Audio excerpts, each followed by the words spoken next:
şirin sürülü şahir hayran edir bir nedeni didarına. Gel bu dünyanın gelsin dilde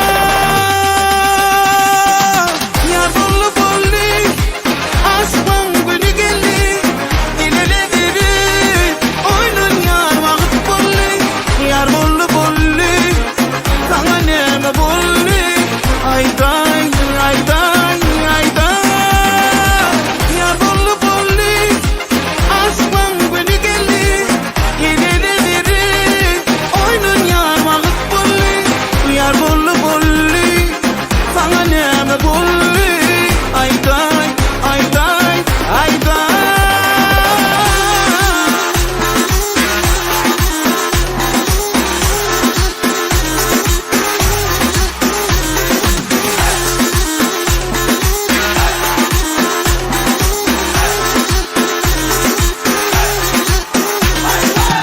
Bil sayrama günle seni görmese bu karanlığa senin sesin esmese bir nedeni didarına.